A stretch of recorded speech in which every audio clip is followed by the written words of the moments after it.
Shalom, selamat pagi Bapak Ibu Saudaraku yang dikasihi oleh Tuhan. Firman Tuhan hari ini dengan judul Memprovokasi Kasih dan Perbuatan Baik, terambil dari kitab Ibrani 10 ayat 24. Demikian bunyi firman Tuhan. Dan marilah kita saling memperhatikan supaya kita saling mendorong dalam kasih dan dalam pekerjaan baik. Saudara, kata memprovokasi biasanya dikonotasikan untuk hal-hal yang bersifat negatif. Tetapi di dalam Ibrani 10 ayat 24, kata sebut yaitu parokusmos, memprovokasi dipakai untuk hal yang bersifat positif. Kata memprovokasi artinya membangkitkan, menggairahkan, menggerakkan, menghasut, memanggil untuk bertindak. Firman Tuhan mengajak kita untuk saling memperhatikan supaya kita saling mendorong atau membangkitkan kepada kasih dan pekerjaan baik. Melalui perenungan firman Tuhan hari ini, yang pertama, firman Tuhan mengingatkan kita untuk memprovokasi kasih. Hari ini tanggal 14 Februari dikenal sebagai Hari Valentine atau Hari Kasih Sayang. Ada banyak cerita yang melatar belakangi lahirnya Hari Kasih Sayang. Terlepas dari kisah di balik Hari Valentine, sebagai orang percaya memang kita harus hidup di dalam kasih agape, karena Allah itu sendiri adalah kasih.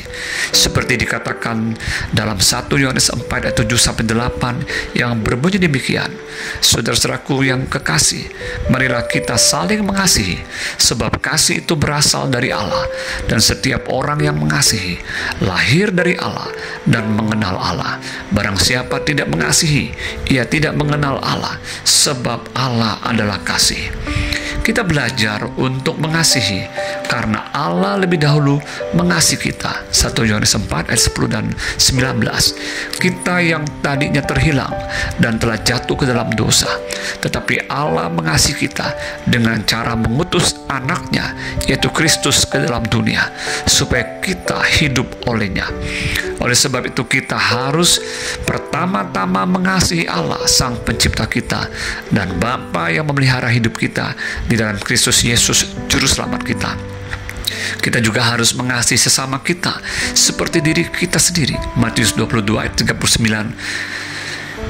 Kasih terhadap sesama dimulai dari kasih kepada orang yang terdekat dengan kita, yaitu orang tua, suami atau istri, anak, saudara-saudari kita, kemudian kasih kepada teman-teman kita, tetangga, bahkan kasih kepada semua orang. Kita harus memprovokasi kasih agar dapat tercipta baik di dalam diri kita sendiri maupun di dalam diri orang lain.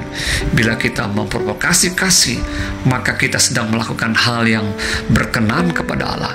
Dimanapun kita berada, bawalah kasih Kristus, bukan kebencian, sakit hati, rasa kecewa, rasa tidak puas yang bisa membawa kepada pertikaian dan perpecahan yang berakhir pada kehancuran.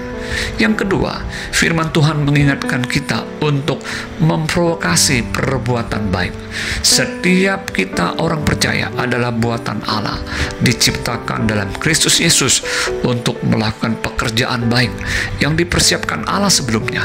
Ia mau supaya kita hidup di dalamnya. Efesus 2 ayat 10. Jadi, ketika kita memprovokasi diri kita maupun orang lain untuk melakukan setiap perbuatan yang baik, maka kita sedang menyenangkan hati Tuhan dan melakukan kehendak-Nya.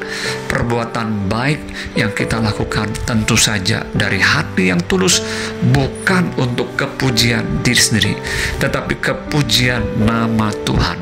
Perbuatan baik yang kita lakukan bukanlah untuk mendapatkan imbalan atau upaya agar kita dapat masuk ke dalam kerajaan surga. Ingat bahwa natur kita sebagai ciptaan Tuhan telah ditetapkan untuk mengerjakan setiap perbuatan baik. Namun dosa telah masuk dan merusak kehidupan manusia, sehingga yang diperbuatnya justru perbuatan yang tidak baik. Disinilah kita perlu dipulihkan dan menjadi manusia baru di dalam Kristus. Ketika kita dipulihkan di dalam Kristus, maka seluruh hidup kita abdikan kepadanya untuk melakukan setiap perbuatan yang baik untuk kemuliaan namanya.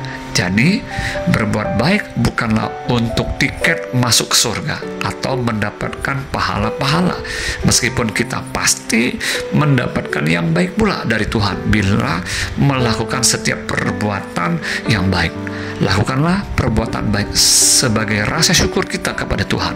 Mari provokasi diri kita dan orang lain untuk melakukan perbuatan yang baik, tentunya sesuai dengan standar firman Tuhan, bukan dengan kebenaran diri kita sendiri. Selamat pagi, selamat beraktivitas. Tuhan Yesus memberkati. Amin.